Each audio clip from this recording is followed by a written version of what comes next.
You're listening to Catholic Chicago. Ahead, the Archdiocese of Chicago brings you programs about the people, events, and issues that touch our lives. Welcome to Catholic Chicago.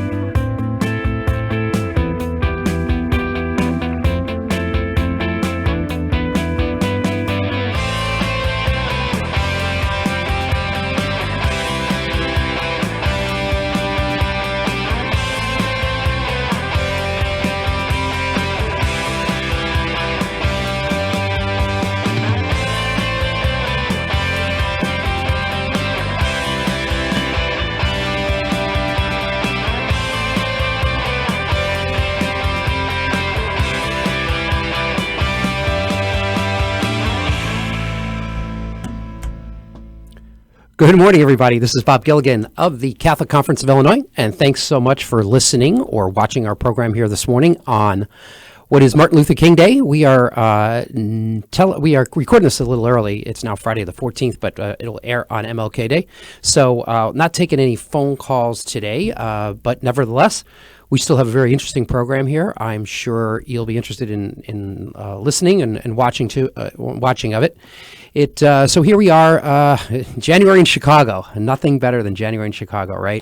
And we've just started the legislative session. We actually really haven't started. They canceled the first 2 weeks. So we're having a little bit of a slow start here. But so we're going to deviate a little bit from some of the public policy topics we talk about, mostly, Springfield centric, and we're going to go a little broader here today. So our three guests that we'll be talking to today in the next hour, first up will be Patrick Brown. He is a writer for the Ethics and Public Policy Center.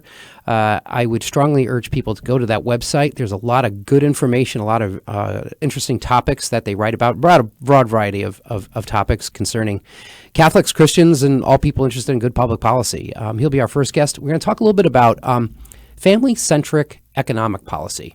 I know that's really got everybody charged up on a Monday morning to listen to it, but I'll talk about it a little bit. So it's very important to hear what he's talking about changing some public policy to help families as opposed to, I don't know what we're doing right now. So that's the first topic. Second topic is we're going to talk to Dawn Fitzpatrick. She's the Respect Life Coordinator here at the Archdiocese of Chicago with the Office of Dignity and Solidarity and Human Dignity. And she's going to talk a little bit about the Roe v. Wade decision, important coming up, that anniversary, March for Life in D.C. coming up, and there was a March for Life in Chicago. We'll talk about Roe v. Wade and the importance it's had and maybe what's going to happen with Dobbs. And then finally, we're going to bring in Zach Wichmann, one of my colleagues at the Catholic Conference, to talk about the upcoming legislative session, Springfield, to see what he thinks and we think is going to happen here in the next couple of months or so as we get ready for another legislative session that's quickly upon us already. So without further ado, let's do this. Let's bring in Patrick, if we can find him or see him. And there he is. Voila. Thanks to the wonders of modern technology. He's right here with us. Patrick, do you go by Patrick or Pat, or does it matter? Patrick's fine. Patrick Brown from the Ethics and Public Policy Center. You should probably describe, what is Ethics and Public Policy Center to you? What do you mean? We're a think tank. We're based in DC, and we've been fighting the fight to advance a society that's grounded in the best ideals of America, strengthening families and civil society since the early 70s. We've got a wide array of writers who write on all facets of public policy and have really been involved in the fights over protecting unborn children and defending the sanctity of marriage. And so really just trying to be a voice for those values in DC. And some of the talking heads you'll see on talk shows, people wonder, where do those people work? Where do they come from? Many times it's people at Ethics and Public Policy Center. There's some names that you probably have heard of that get interviewed on a regular basis. And here we are talking to one of them today. Patrick, I wanted to talk about some of your writings, and you write about a number of different topics. And if we have time at the end, I want to ask you about one of your articles you wrote about Roe and what it and the Dobbs and going forward, but I don't know if we'll get to that. But it seems like you've written a couple pieces about And I think I was joking when I mentioned you at the beginning that some people kind of glaze over when they talk about economic policy. It's like, boy, what couldn't be more boring, right? But ironically enough, when I was looking at the Quinnipiac poll the other day that came out about the president that was talked about in public opinion polling, and in one of the things that they always ask about is, what are the issues you're most concerned about? Inevitably, almost every election, every poll has economy, economic issues at the top, or it's almost always at the top unless it's probably wartime or some like terrorism events going on. And it's always at the top. But we really don't spend a whole lot of time like, what does that mean? I mean, how does Congress, the president, and legislatures in the course, I mean, how policies that they adopt, how can they help advance the common good? And it gets really mired down into a lot of complex things, et cetera. But I think your writings are interesting. I wanted to talk to you today, and I'll just kind of tee this up for you. But you talk about a family-centered approach to tax policy and public policy, and some of the things we're doing wrong today, and some of the things we could do better. There's a lot of talk in conservative circles about what Hungary's doing and comparing that to Sweden and things like that. And that's kind of generated a whole new conversation. But talk a little bit about what you're talking about when you mention like a family-centered approach to economic policy. Sure. So I think a lot of times when people talk about the economy, they tend to think of these very dry statistics about total factor productivity growth, or how much we're investing in capital, or whatever, your sort of favorite flavor of economic development research might be.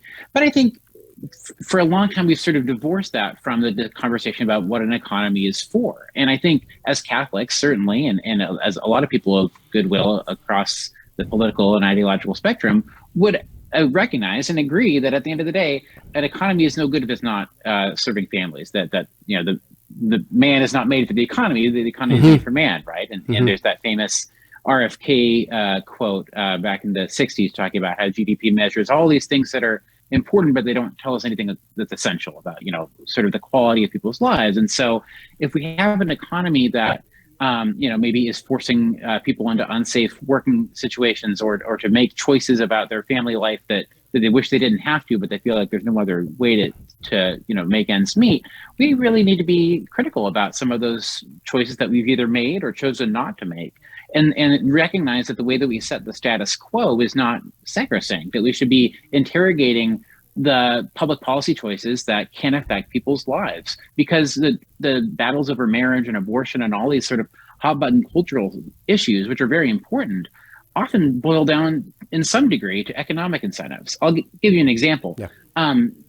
In the tax code right now, if you're a low-income family, or I should say a low-income household, and you have kids and you're cohabitating with your partner, you're often going to face a marriage penalty if you decide to get married. In the EIT, the Earned Income Tax Credit Program, you'll get much less benefit from the government if you decide to get married and do the right thing, and you want to be together and provide for the kids, as opposed to if you stay legally cohabitating, but without getting a marriage certificate. And we know social science tells us this is worse for the kids. It's a much less stable environment. It's worse for the partners involved, because they don't feel that permanence and that sense of fidelity that comes from marriage, and really has an impact on people's lives. And if you look at the administrative data and the research that's out there, these tax penalties in the tax code that you wouldn't necessarily think, oh, well, who's getting married for the tax benefits? Well, some people are dissuaded from marriage because of them, and they recognize that when they're just trying to make ends meet,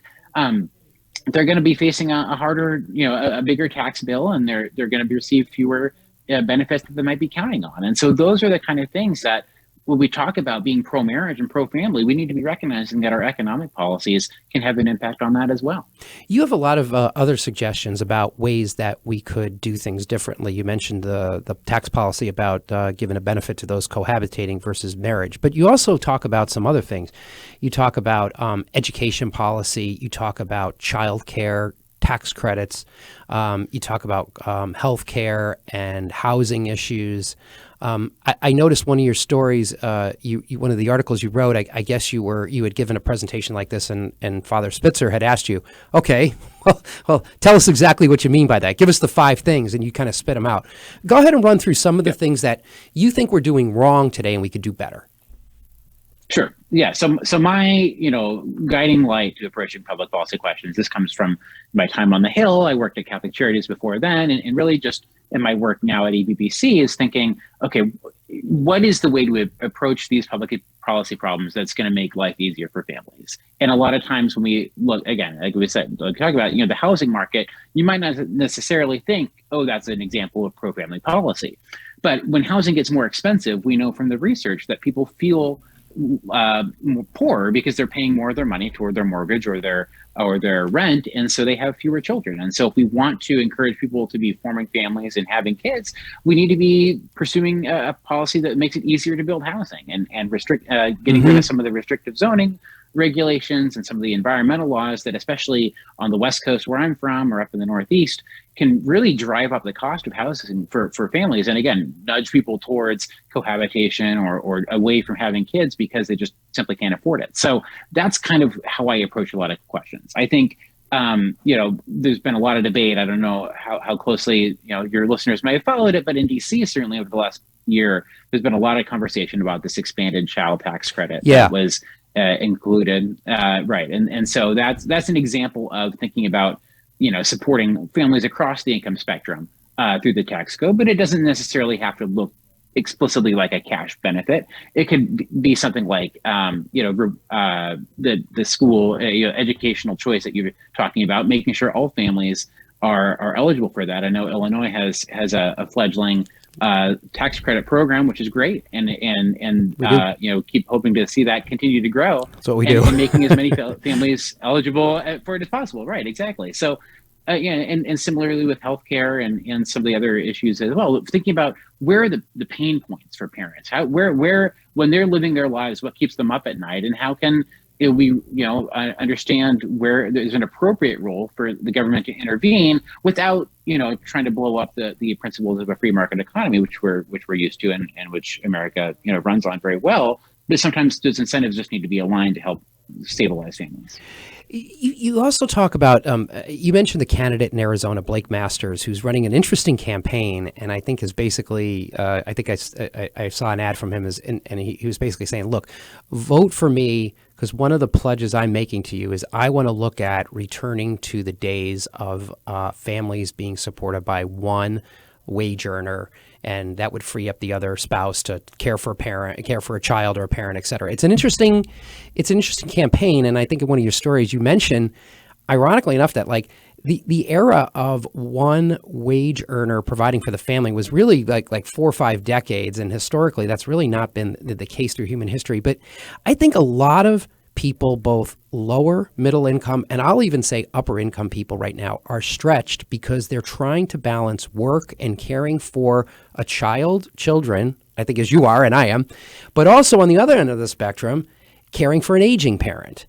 And what public policies could we promote that would give some people more flexibility to do that? Because I think that's an incredible grind on, I'm probably considered middle to upper middle class. Everybody I know is caring for children and or aging parents and work stuff. So our economy is changing. I don't want to make this too much into a COVID conversation because that's all we ever talk about. But, the work situation is changing. And I think our laws and our practices are, quite frankly, antiquated. And I don't know how to break that. But talk a little bit about that. Yeah, no, I think there's a couple things there. I think, first of all, Blake Masters out in Arizona is running a really interesting campaign and really being explicit with that vision of saying, if you're a family that wants to live on a single income, we should make it more feasible for you to do so. Now, I think that's probably best pursued by just trying to wage wages across the board. Things like, we actually, the last 4 years prior to COVID, we saw tremendous wage growth across the income distribution. And so, obviously we were doing something right there. And I think, hopefully returning to that once COVID is sort of flushed out of the system is going to be great, especially for those low and middle income workers.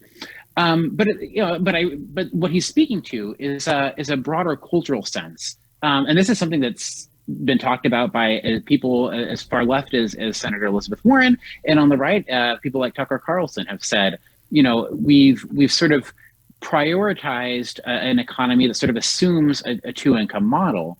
And there's a lot of families, especially if you look at the polling data, families with young kids, unsurprisingly, tend to say they wish they had more flexibility to spend more time at home in those early years when you know, you don't get those back when your kids are 2 or 3 or younger than that. And so especially for it tends to be moms, but it can be parents of either gender, especially for those who aren't pursuing what we would consider a high-powered career, right? If you're just working to make ends meet, you're working at a a manufacturing facility or as a receptionist somewhere, you might like your job, you might not mind your job, but at the end of the day, family comes first and foremost. And so if we're, especially in this era of, as you mentioned, COVID and all the changes that are going on, if we can be pursuing workforce policies that make it possible for more families to have flexible situations that they, I don't think anybody's interested in trying to mandate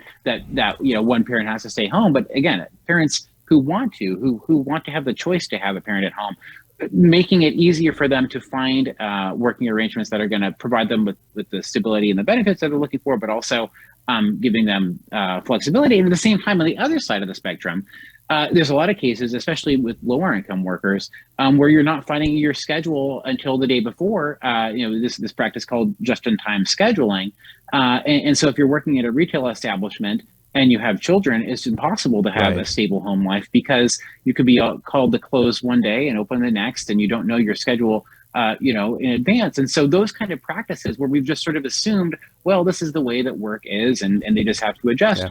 I don't think we have to assume that anymore. We can be saying, look, and again, the economy, the market should support thriving families. And if there's a practice that's undermining them or making it harder for them to achieve the balance that they want, let's see if there's ways for the government to gently intervene and reorient it in a different direction. Again, this doesn't mean going all the way towards, again, you mentioned some of our friends on the right who are enamored with what Hungary is doing. I think that model is not going to work in the U.S. Yeah. We're a much more libertarian country than that. We don't want the government, putting up billboards, encouraging people to have more kids and that sort of thing. But there are ways that we can be more creative about giving parents more options. And I think that's what we should be doing. Let's take a quick break. I kind of lost track of the time here, so I'm not sure what our time schedule is like. Let's take a quick break. They're going to run some PSAs. We'll come back. I have some other questions I want to run by you before we let you go. Patrick, hold on just a second, and we'll take a quick break. We're right back. Sounds great.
Catholic Charities, we fight hunger in Chicago throughout the year.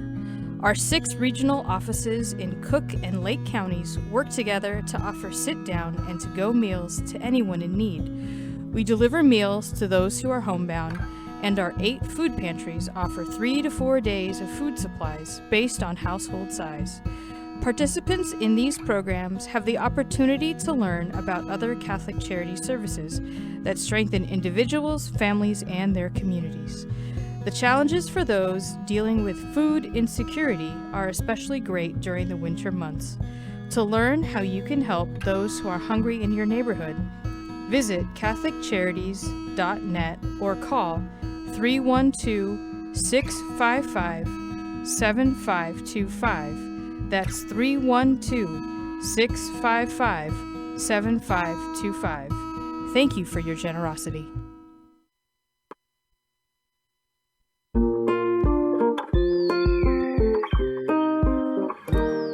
I feel special. I feel great. I got good grades. We've seen a huge surge in our kids now meeting or exceeding grade level. Come check us out. You may have never thought we were an option before.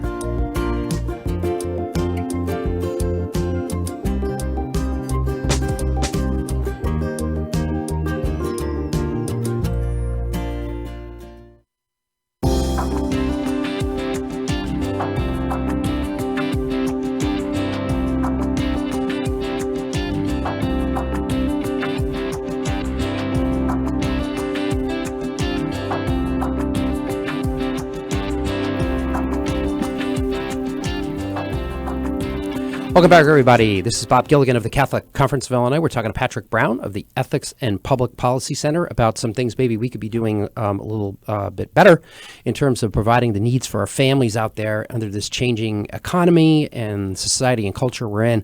I just remind you, it's the Ethics and Public Policy Center. You could Google that and it'll come right up. It's www. Is it EP? What's the EPPC.org. EPPC.org. So I would strongly recommend you go into that website. Not only Patrick's writings, it's broken down by their individual, what do they call them, fellows, I think. And then not only Patrick's writings as well, but there's many other individuals who write up there and put up some really good content and really good information. I knew this was going to happen, Patrick, when I started talking to you, that I could go on for another hour here because I think there's a lot to talk about here. But I want to, with a couple minutes we have left, you also, and I'm going to make a transition here because the next guest is the Respect Life director for the Archdiocese here. She's going to talk a little bit about Roe. You talk a little bit about post-obs and some things that we should be looking out for.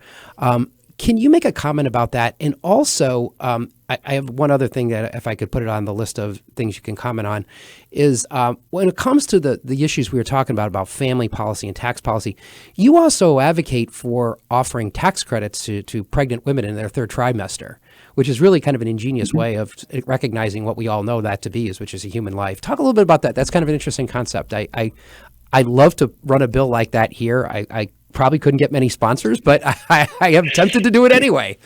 But yeah, you gave me a lot of ideas for legislation. So it's Illinois, but yeah. But go ahead. Yeah. No, I mean, as I say, there's been sort of nascent moves in DC to push this through legislation, and then obviously it's opposed for the reasons you might expect. But I think it's a way of recognizing that ultimately for women who are facing a pregnancy, especially if it's an unplanned pregnancy, again, as we talked about in the prior segment, economic concerns do factor in. It's not always, sometimes if you're a mom, who just found out that you're pregnant and you're staring at a pregnancy test and a stack of unpaid bills and thinking about, your other kids that you're having to clothe and feed and keep a roof over their head.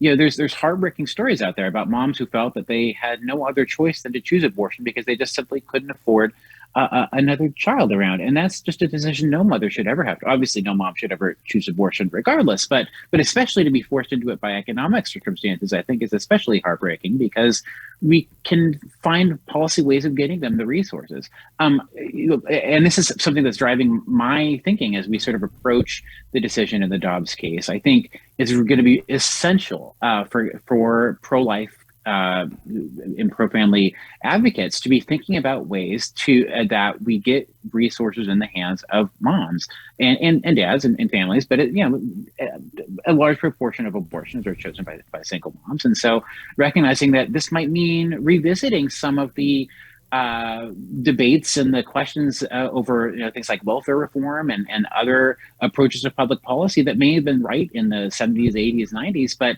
now in a time of record low birth rates and again recognizing that for the first time in 50 years, states are going to have more ability to restrict abortion on the supply side, right? Cracking down on providers and making it harder to access. We also need to be thinking about reducing the demand for abortion, whether that's through things like, Catholic Charities in Chicago runs these great WIC centers, right, for expectant moms, and I think they are a wonderful model that more states and cities should be looking at, because it's a perfect way of really putting into practice what we know, that, again, new moms need help with formula and diapers and food and all that sort of stuff. If you're getting that assistance through the government, making it as easy as possible for them to be connected to those resources, I think is wonderful.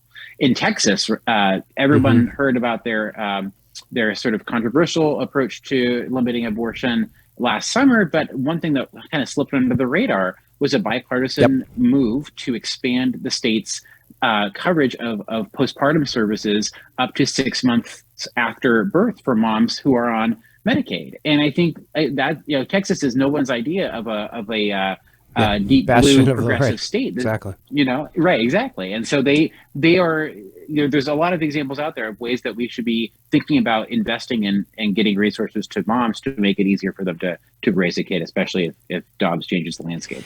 Yeah, thanks for these thoughts, because, our work is in Springfield at the Capitol, changing laws, fighting laws, that kind of thing. One of the things that's intriguing about your writing about where you're going with things is politically, there's going to be a lot of roadblocks to this, and I'm not going to say that this is going to work in Illinois. But, what you're talking about, though, in large part is bringing sort of the traditional left and right together at some level, each recognizing some of the shortcomings of their existing positions, but being perhaps able to embrace something that gets them something that they didn't have before. Those are very strong political problems that we have. But I think the things you're talking about here are ways that hopefully people can work together for the betterment of everybody. And economic policy is not the forte of the Catholic Church, but these are kind of principled issues you're bringing to the bear here. And so I just hope and pray that, as we move forward here, perhaps there's some turf in the middle that we could recognize and work on, and bringing some people together and hopefully improving the lives of everybody. So thanks for what you do. I think this has been a really interesting segment. I hope to talk to you again. I think it's good that we kind of keep these issues kind of going. And like I said at the intro, it is economic policy, and it kind of, people sort of resist that a little bit. But I think what you're talking about here is it affects everybody, and you have an interest in the outcome of these issues. It does. And again, I think families as the core of society, the core building block of society, is something that the church understands and has always preached, and is something that we should be investing in. So it's been a pleasure to be on. Great. I'm always happy to come back. Great. Patrick, thanks so much. I really enjoyed it. Really. Thanks so much. And what we'll do is we'll take a segue here, and we'll just jump right into, it's kind of a good segue, because we were just talking about life issues and that kind of thing. And so with that, let's bring in Dawn Fitz. Is she with us? Dawn is not with us yet. We are waiting for her, anxiously waiting for her. She is great. We're going to take a break here. All right, we're going to take a break. We'll be right back.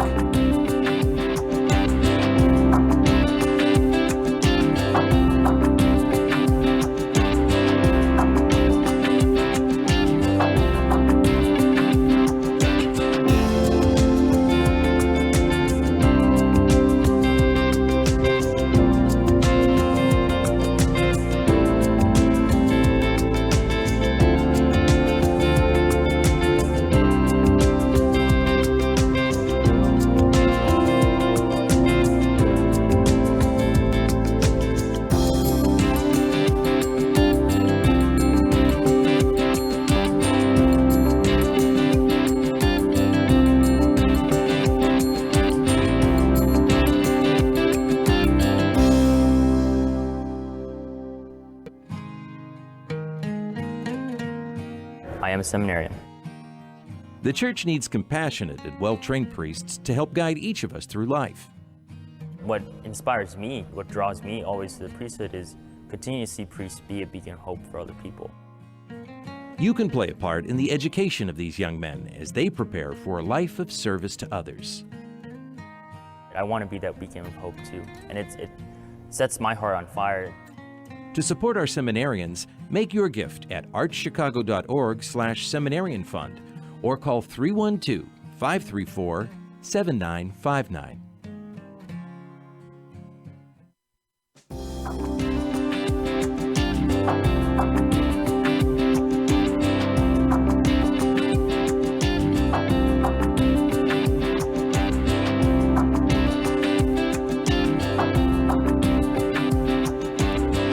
Welcome back, everybody. This is Bob Gilligan of the Catholic Conference of Illinois, and thanks for watching and or listening to our program here this morning. That will be broadcast on Martin Luther King Day on the, what is that, the 18th. So we're 15, what am I can add, right? Is it the 17th or the 18th?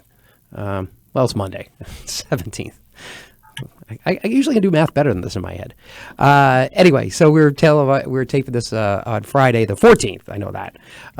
15, 16. So it is 17th on Monday. So we'll be airing this on Monday, the 17th. So thanks to Patrick Brown for coming in and talking to us about economic policy. And he's got some interesting observations about life after Dobbs. But before we get to that, let's bring in now Dawn Fitzpatrick, who is the director of the Office of Human Dignity and Solidarity. And there she is. She is the Respect Life coordinator. Hello. Dawn, how are you this morning?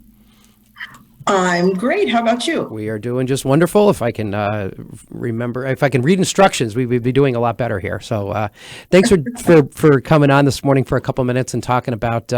So today is, I was just doing dates. Today's the 14th, but I do know what January 22nd is. And January 22nd, unfortunately, is the commemoration of the tragic case decision by the United States Supreme Court, the Roe v. Wade decision that was made back in, was it 72 or 73? I can always get those kind of confused, but 73. 73. And, done in a really kind of an odd way. And let's just talk a little bit about this because, boy, that decision on that day, that I don't remember what I was doing that day. I was a little young. But, boy, it really has had such ramifications for so many people, both living and unliving.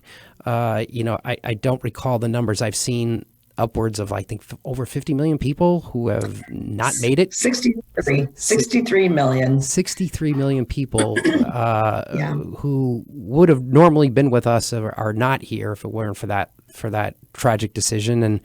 And just all of the generations of people who have been, like yourself, who have taken up the cross and done amazing work to point out what was wrong with the decision and help to rectify it. Talk a little bit about, Roe and what it's meant for your life, and it's changed you at your core. This is what you do. You don't just do this at work. You do this all the time. This is part of who you are. Right. Yeah. Yes. And I 1973. So I was 6.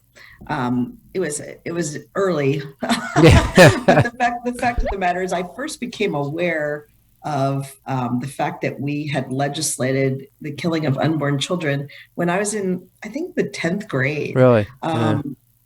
So, I was involved in CCD, and we actually had that in people's homes in those days, at least at my church. Really? And we were all called to this meeting, this 10th grade gathering in somebody's living room.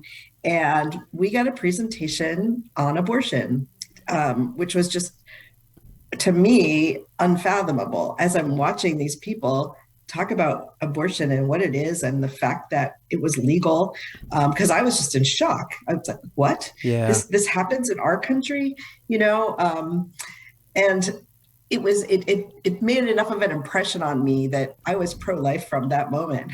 Interesting. So, really? Yes. Yeah. I just remember looking at these pictures and they were explaining the different kinds of abortions and what it does to a baby. And, it certainly makes sense that we bring young people into the movement because it affected me for the rest of my life. Isn't that interesting? Because, it's funny. I have a young child, I think most people know, and he's just sort of getting that now. And when children, he can only explain so much to a child, but at the heart of it, they just don't get it, like why this could possibly happen. They just intuitively, as humans, they understand that. Well, how could you? Why would you do that? And they don't, and it's true. Yeah. And there's really no way to explain that. There isn't, and there's countless stories that people have of their innocent young ones looking at a picture of a baby in the womb and knowing that's a baby. Of course it's a baby. They're excited about it. It's new life.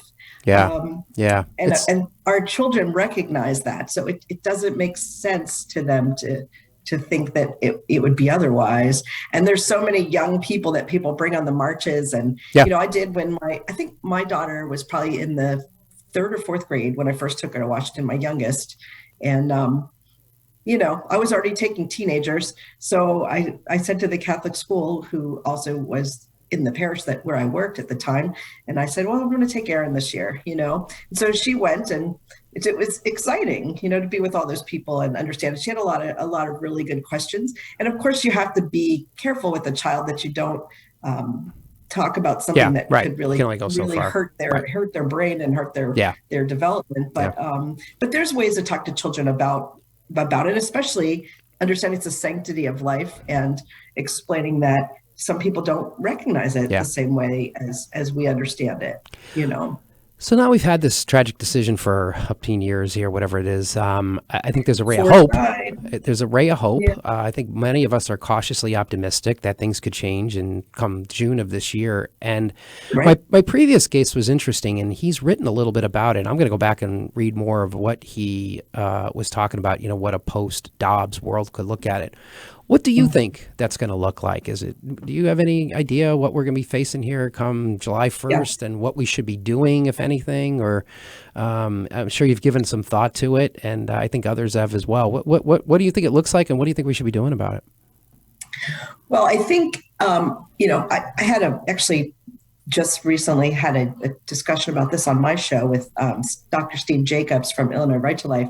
And he has absolute surety that this is going to lead to a post-Roe world, because the Dobbs case is challenging, the fact that all these, the fact that states can put restrictions on abortion, and that it should be left to the states constitutionally, that this should not be something that the government, it was a huge oversweeping of government authority to say that it should be legal at any time, anywhere, for any reason, in this United States, that this should be something the states should be talking about in their local government. So that doesn't mean abortion goes away if they overturn it. No. Certainly not. It's going to be left to the states. And in Illinois, that's going to mean a lot for us, right? Right. Because Illinois especially has now codified abortion and said this is where we are. And actually, when the parental notice of abortion was repealed in the last session, one of the legislators, I heard them say, we've gone to great lengths to make sure people understand how pro-woman we are in this state of Illinois, which means that there should be no reason why people can't get an abortion, and we shouldn't have burdens on it. And so they saw the parental notice as a burden to a woman's ability to have an abortion. So they made it very clear that our legislature wanted it, and they wanted everyone to know Illinois as a pro-abortion state. So, it's not even pro-choice; it's just pro-abortion. We're reaching out to other states and bringing women in, and so I think that's going to continue, and it's only going to get worse here. So it's so important that we get on top of that and continue to challenge those laws in this state. And in any state that has such permissive abortion laws, It was interesting talking to Patrick Brown from Ethics and Public Policy Center, because he was throwing out some ideas about things perhaps that, states like Illinois or anywhere could enact. And now it would be very difficult to do this politically, but he was talking about extending, childcare benefits to women who are in their third trimester of an abortion, because they're in fact going to need that, and it would help them choose life. So he was kind of engaging me and others in his articles to think about, what can we put forward and what can we advance in terms of policies that are quote unquote pro-woman, and help. What can we do to encourage a woman, all things being equal, to choose life? He mentioned also. Go ahead. I'm sorry. Yeah, go ahead. I was just going to say, that the Texas law, where they've now said that anybody can sue civilly. If a woman goes to have an abortion, they can sue anybody that was involved in that decision. And so, the pro-abortion side has said that that's absolutely harmful to women. But what they haven't said is that not only is it a possibility to sue someone for being involved in an abortion, but they also set aside $100 million to help women that needed help. As parents, for healthcare, for whatever they need help for. So that's the kind of thing we should be doing here. Yes, making sure that women are taken care of, and if they have the right to choose, they should have every choice Right. They shouldn't just be told, their only choice is abortion. Otherwise, you can't possibly manage yourself and you can't possibly manage a baby. And so what we're doing is telling women that they have no ability to take care of themselves and a child. Yeah. I mean, does that make sense?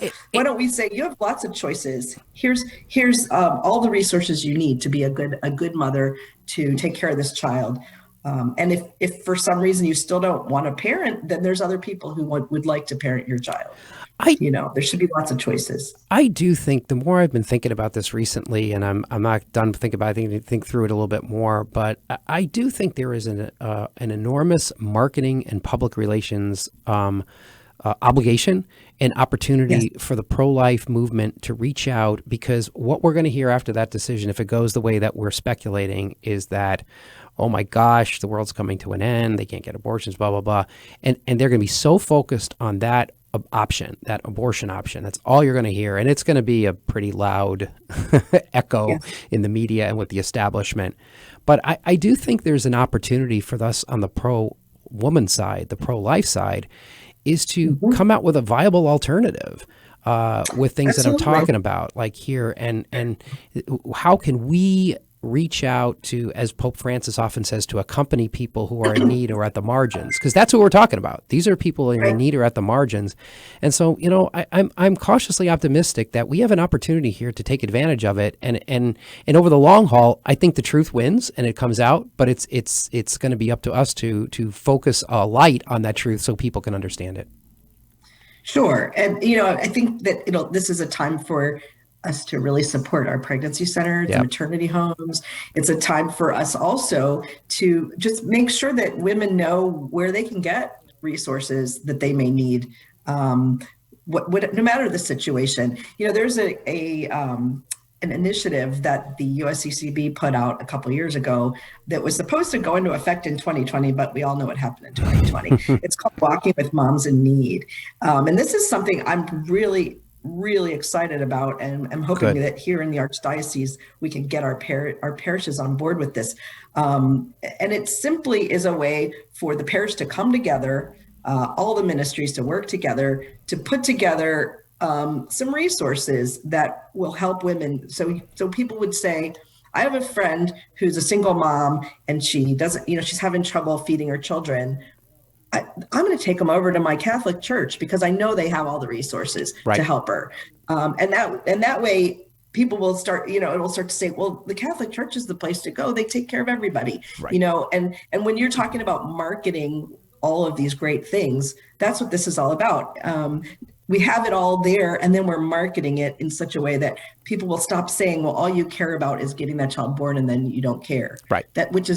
Couldn't be further from the truth. But I hear people say that all the time. It's a rhetoric that the other side's put out there to convince us that the only option is abortion. Right. That's all. There's so many other choices. They're a one-note band. That's all they talk about, and they've been constant in terms of rights. And once you get into a rights language, it's difficult to argue with that. But I think that the best argument, the best anecdote to that is what Pope Francis is saying: is to come out to be compassionate, accompany women in their time of need, and help them choose life, which is what we've been saying.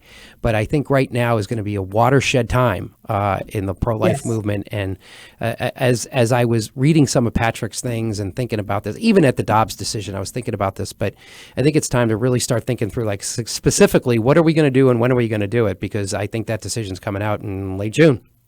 Yeah. Right. Yeah. So now is the time. I can't encourage people enough. There's a website called walkingwithmoms.org, and it goes through these phases of this project on how to get this going in your parish.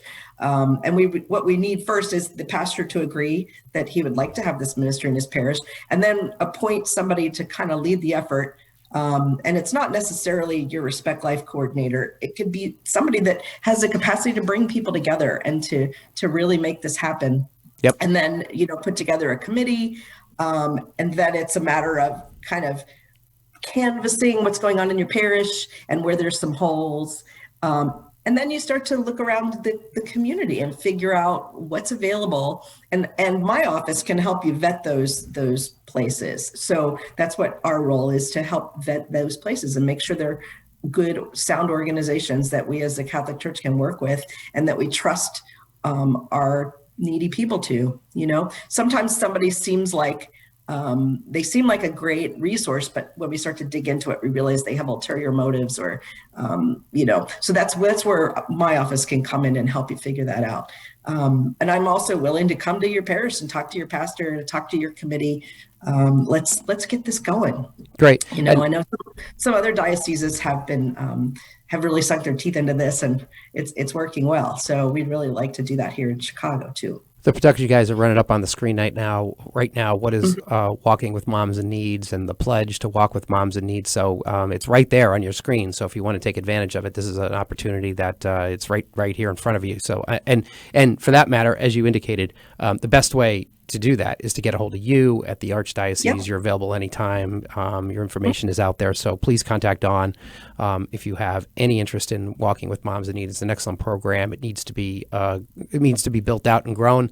The program is there. It just needs to be executed at this stage because the problem we had was when it was launched, it was right at the beginning of COVID. So it's kind of languishing a little bit, but we need to fortify that a little bit. Yeah. Plus, we've been going through a lot with Renew My Church. True.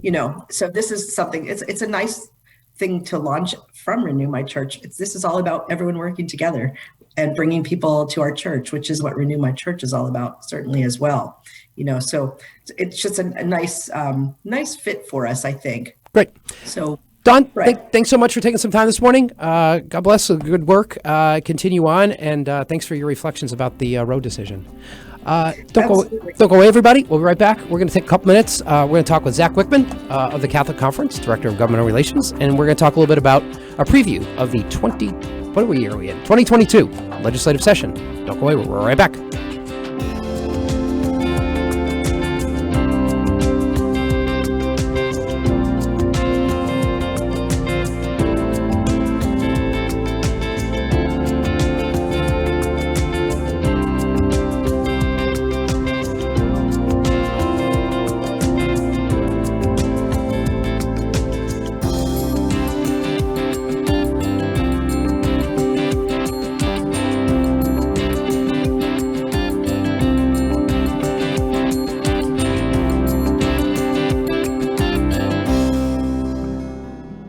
Catholic Charities, we fight hunger in Chicago throughout the year.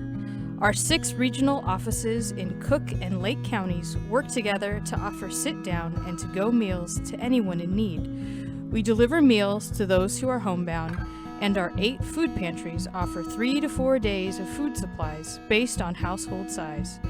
Participants in these programs have the opportunity to learn about other Catholic charity services that strengthen individuals, families, and their communities.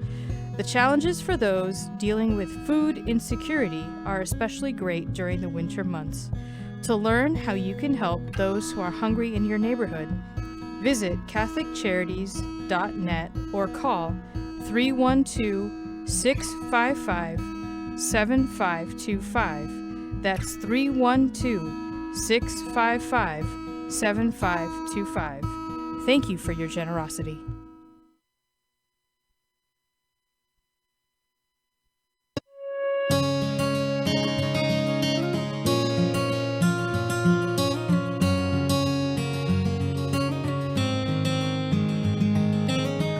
Welcome back.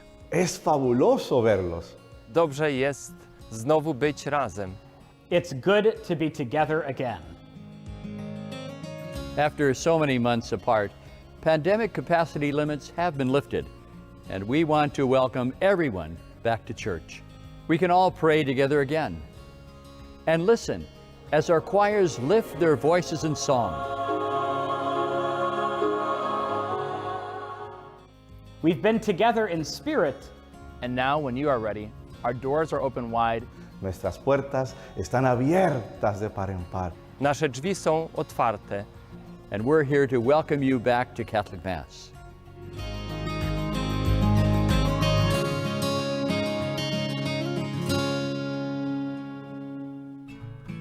Ancestry and genealogy are more important every day. People all over the world are wanting to learn more about their family heritage for personal and for health reasons. At Catholic Charities, we are hearing from adults who lived for a brief time at St. Vincent's Orphanage, the wonderful life-affirming agency that operated out of our headquarters for 91 years, serving thousands of women, children, and families until it closed in 1972. Our post-adoption services help adults who want to learn more about their experience at St. Vincent's. Our compassionate staff members provide whatever family background information they can offer, along with support and reunion services. To learn more, call 312-655-7093. That's 312-655-7093. The spirit of St. Vincent's lives on in the inspiring stories that continue to emerge today.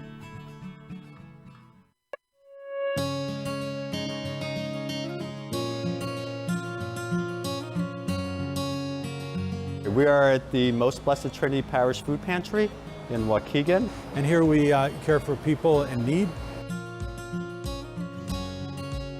There was definitely an uptick in the needs for services. We doubled our volume after COVID hit, from servicing about 250 families a week to about 500 a week. We supply bread, tortillas, vegetables, milk, cheese, butter, proteins, fish, chicken, eggs. Well, the annual Catholic Appeal has been a tremendous help to us, especially over the past year and a half. Without the annual Catholic Appeal, we might have to close our doors. Our parish is the largest one in the Archdiocese, but is very poor. We think about food and we think about nourishment, but we also nourish the soul, provide that connection to humanity. The good works here are made possible through the annual Catholic Appeal. Make your gift at annualcatholicappeal.com.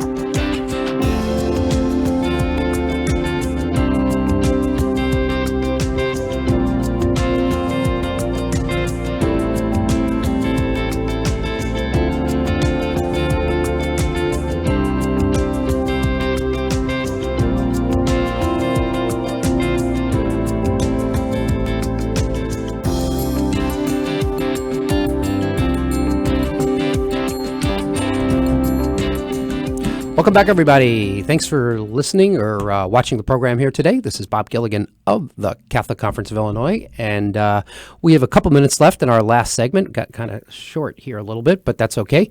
We're going to bring in Zach Wichmann from the Catholic Conference of Illinois. He is the Director of Government Relations, and he should appear here any minute now. And we're going to talk, hey, there he is, and we're going to talk a little bit about the 2022 legislative session. Zach, how are you? I'm good. How are you? Good. We're halfway through, halfway there for a staff meeting, so we could just pretty much call a quorum right here. Legislative session's kind of started. Not really, but kind of. Officially it started, but it really haven't met yet. So what do you think is going to happen in the next couple months or so? In terms of issues that you're tracking or following or concerned about or people need to know about? Sure. Well, I should start by saying I'm notoriously wrong about this. Yeah, so me too. Take it all with a grain. But as I think you know, or you may have already talked about, it's going to be an abbreviated session. They're scheduled to adjourn in early April. Usually that we go until Memorial Day. So everything's going to be rushed, and we've already canceled, I guess, the first 3 weeks of session here in January. So everything's going to be rushed. All indications are they're going to have a very tight and focused agenda. They're not going to do a lot of extraneous bills because they need to get out in early April so that they can campaign for the primary, which was moved to June. So it's hard to know what they're going to do. But on the education area, on the schools area where I work with a lot, I know that you and I and many others are going to work on the Invest in Kids Act and trying to expand that. Trying to extend the program. I know we'd like to see a number of improvements in the program and for it to last longer. That'll take up, I think, a big bucket of our time. Yeah. There are always, and I don't know if you want me to get into the details of that, but there are always lots of mandates that try to get passed every year for schools, and I expect more this year. That there's some talk of vaccine mandates for school kids. I don't know that we'll see that this year, but it's something that's on our radar, and we'll certainly be engaged in.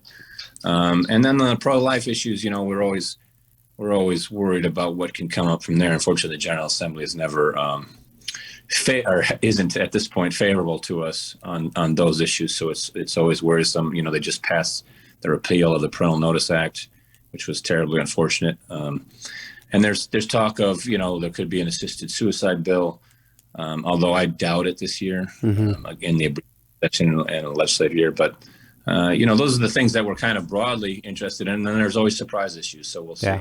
Yeah, that's the unknown. Exactly. It seems like the budget is always like, that takes up so much time. Do you anticipate any issues with the budget? Do you think they have enough revenue coming in from federal sources, or is that going to be a hard task for them to wrap that up? I don't think it will be a hard task to wrap that up. The information I have and the indications I read is that state revenues are up quite a bit. I think that's an unfortunate, or maybe the good side of the inflationary period we're going.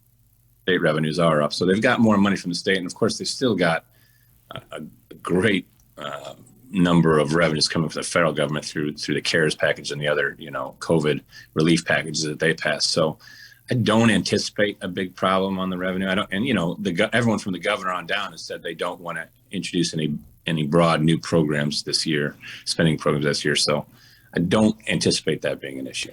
Yeah, and I think what you talked about the governor, and he's up for re-election this year. The entire House is up for re-election this year.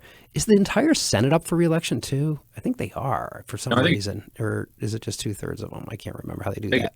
Yeah, I think it's the entire Senate. But so a substantial number of them are. Yes. So their attention's a little divided, and we're reading already that they're having some problems circulating petitions to get on a ballot because it's COVID. They're knocking on people's doors. Nobody wants to open up the door. So this all makes for a very precarious situation. And as you had indicated, they didn't even work. When were they supposed to start? January 4th. I think they met for a day, right? And so now they're going to come back, and I think the COVID thing's going to slow them down. So, yeah, it's going to be a really interesting year to see how much gets accomplished, which, quite frankly, is for us is not necessarily a bad thing. With the super majorities right now, it's tough to navigate some issues, so it might be best that we just kind of get in and get out and play for another year. But I think there's you had alluded to there's some issues on the horizon that are ominous. They're difficult. The assisted suicide thing is hanging out there, and some other issues. So, time will tell, and maybe different election cycle will help that. But maybe if it wouldn't help, it would probably be good if they didn't get to some of those things this year. Yeah, I've always said the less government does, the better. Usually. Yeah, generally for us. There are important exceptions to that, but this year I do think it's going to be very focused and limited. Their minds are already on the primary, and so they don't want to go too much. The other thing, as you well know, is the COVID pandemic has made all of this incredibly difficult. I mean, our access is to legislators and to their offices is very limited at this point. We didn't get any at all last year until I think it was May, until the last month of session. Right. And very hard. And now with the Omicron surge, I don't know what it's going to be like this spring, but I think that slows everything down too. I mean, legislators shouldn't want, and I think for the most part don't want, to be doing a lot of business without our access and the public's access to what's going on. So I think that limits. Right. Yeah, we'll see. I think, like you said, for us, it's the tax credit pretty much. That's going to be the thing. This year is the tax credit. We're going to do a minor bill to improve that, keep in front of the lawmakers, and parlay that hopefully into a big surge next year, because when that's when the program needs to be reauthorized. So I think everything goes there. Well, I'm going to hope that this time you are right, and that we get out on April 8th, and that very limited number of things are introduced, and that the tax credit is the only thing we really wind up substantially working on, and we don't have to work on these other things. So you'll come back in April, and after we've been through who knows what, we can say, see, you were wrong again or right again. But I think you're right this time. I think this one's a pretty fed bet. Thanks for taking some time this morning. Limited preview because we don't really. Hopefully that's the issues that'll be dealing with this year. This is Bob Gilligan of the Catholic Conference. Thanks everybody for listening. Thanks for watching. Thanks to our guests Patrick Brown, Don Fitzpatrick, and Zach Wichmann. Interesting show, everybody. Look forward to talking again in the month of February. Let's get through January.